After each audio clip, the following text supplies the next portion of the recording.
बिस्मिल्लाहिर्रहमानिर्रहीम। आज की वीडियो में हम डिस्कस करेंगे BEE बेसिक इलेक्ट्रिकल इंजीनियरिंग के जो टॉप 25 मोस्ट रिपीटेड एमसीक्यूज़ है, जो कि लिस्ट 2 और इसके साथ जूनियर इंजीनियर्स के पेपर्स में आते हैं।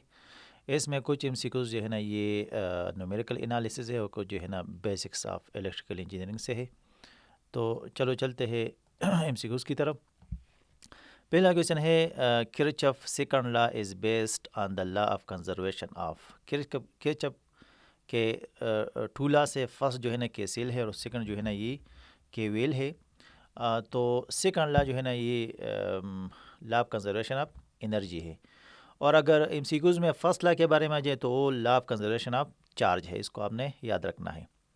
अगला क्वेश्चन है the mass of proton is रफली how many times the mass of an electron. Proton का जो मास है इलेक्ट्रॉन से रिलेटेड कितना टाइम्स है, तो इसका सही जवाब है ऑप्शन सी 1840। अगला सवाल है how many electrons will be flowing through a circuit in 1 ampere current in 1 second. तो 1 एम्पेयर करंट जब 1 सेकंड के लिए गुजरता है एक सर्किट में, तो ये कितने इलेक्ट्रॉन इसके फ्लो करेगा। तो इसका सही जवाब है ऑप्शन ए 6.25 इंटू 10⁻18। और इसके लिए जो फार्मूला इस्तेमाल किया है वो चार्ज वाला फार्मूला है Q is equal to I T. तो यहाँ पे चूँकि हमने नंबर ऑफ़ इलेक्ट्रॉन्स को फाइंड करना है तो इसके साथ हमने n लगाया है जो कि नंबर ऑफ़ इलेक्ट्रॉन्स है। अगला सवाल है the resistivity of a wire depend on. Resistivity conductor के किस चीज़ पे डिपेंड करता है, तो इसका सही जवाब है ऑप्शन बी मटेरियल। और ये R is equal to rho L by A. Rho जो है ना ये हर मटेरियल का जो है ना अलग अलग है। अगला सवाल है when in resistances each of value R are connected in parallel the resultant resistance is। अगर सेम रेजिस्टर लगे हो पैरेलल में तो इसका जो है ना हम जो फाइनल फाइंड करते हैं टोटल रेजिस्टेंस, तो इसके लिए कौन सा फार्मूला है, तो इसका सही जवाब है option A R divide by N। अगला सवाल है when the same resistance R connected in series the total resistance is. तो सीरीज में चूँकि रेजिस्टेंस ये ऐड होता है तो इसके लिए टोटल रेजिस्टेंस का जो फार्मूला है वो है एन आर। यानी अभी 5 रेजिस्टेंस जो है ना ये सीरीज़ में लगे हो और हर एक का वैल्यू जो है ना 5 है, तो 5 5 आर 25। तो ये जो है ना मल्टीप्लाई होंगे number of resistor and value of resistance. अगला सवाल है ampere second is the unit of. Ampere second किसका यूनिट है, तो इसका सही जवाब है ऑप्शन बी चार्ज। और Q is equal to I T. तो एम्पेयर आई का यूनिट है और टी जो है सेकंड जो है ना ये टाइम का यूनिट है। अगला सवाल है 1 kilowatt hour of electrical energy is equal to. तो 1 किलोवाट आवर कितने जूल के बराबर है, तो इसका सही जवाब है ऑप्शन ए 3.6 इंटू 10⁻6 जूल। और 1 किलोवाट जो है ना ये बराबर है 1000 के, और आवर जो है ना ये बराबर है 3600 सेकंड के। तो इसको मल्टीप्लाई करने से ये आंसर आता है। और ये भी याद रखना है कि 1 किलोवाट आवर जो है ना ये इलेक्ट्रिसिटी का यूनिट है। अगला सवाल है in a circuit when two unequal resistance in parallel the potential difference across each resistance is. तो पैरेलल में रेजिस्टेंस सेम हो या डिफरेंट हो, लेकिन सबके अक्रॉस जो पोटेंशियल है ये सेम होगा। और जो सीरीज सर्किट है इसमें करंट सेम होता है।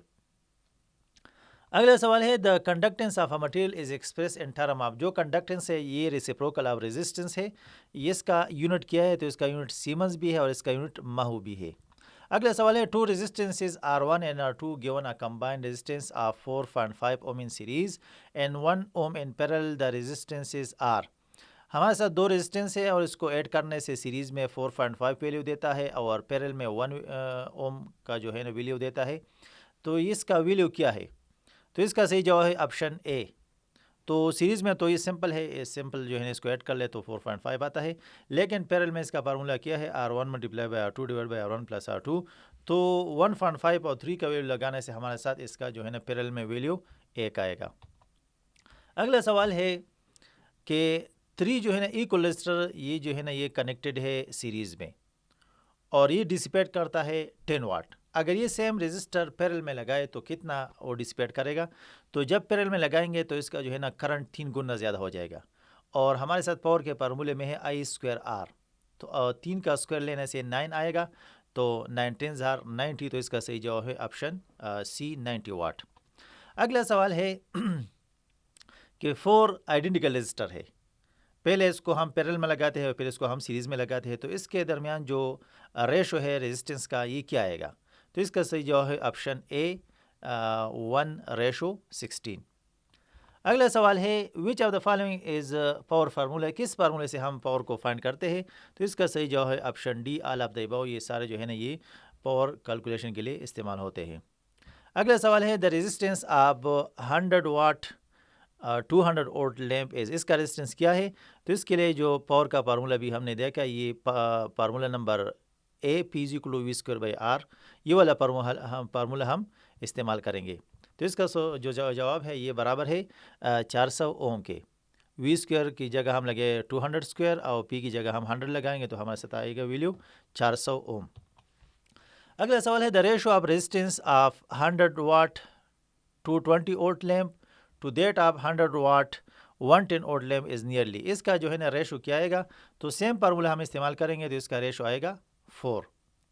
अगला सवाल है 1 kilo ohm 1/4 watt resistor R connected in series, यानी दो रजिस्टर है, इसका वाटेज क्या है 1/4 वाट और इसका रेजिस्टेंस क्या है 1 किलो ओम। इन दोनों को उसमें ऐड करने से, सीरीज़ में ऐड करने से तो टोटल रेजिस्टेंस आएगा 2 किलो ओम और इसका वाटेज आएगा 1/2 वाट। तो इसका सही जवाब है ऑप्शन ए। अगला सवाल है 3 ohm resistors are connected to form a triangle. The resistance is between any two corner is called.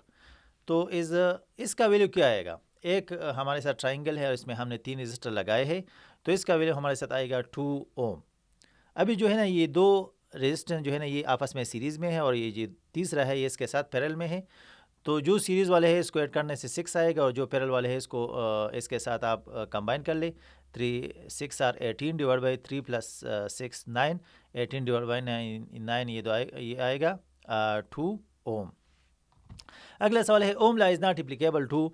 तो ओमला हम जो है ना नॉन लीनियर डिवाइस को इस्तेमाल नहीं करते सकते, जैसे सेमीकंडक्टर, थायरिस्टर, ट्रांजिस्टर, ये सारे जो है ना अगर ऑप्शन में जो भी हो तो आपने इसको याद रखना है। तो सेमीकंडक्टर पे ये एप्लीकेबल नहीं है।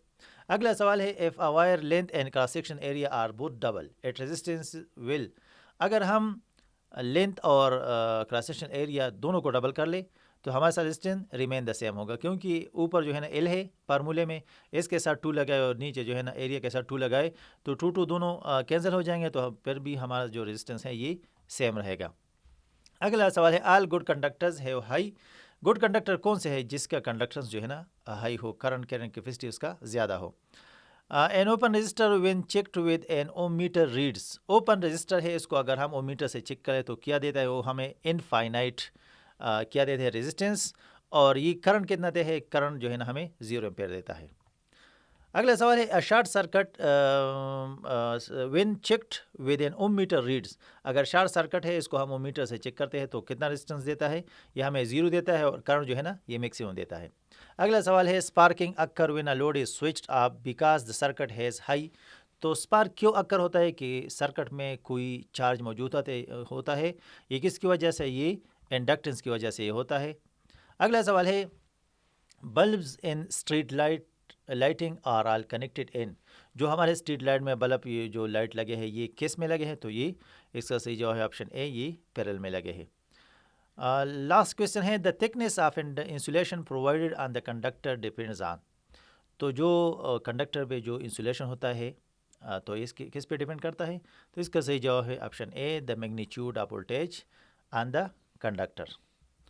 तो अगले वीडियो के लिए हमारे चैनल को लाइक और सब्सक्राइब कर ले। इंशाल्लाह transformer, induction motor, power electronics, digital electronics protection और इससे रिलेटेड जो है ना ट्रांसमिशन डिस्ट्रीब्यूशन, इस हर एक टॉपिक पे अलग अलग वीडियो बनाकर इंशाल्लाह हम अपलोड कर लेंगे।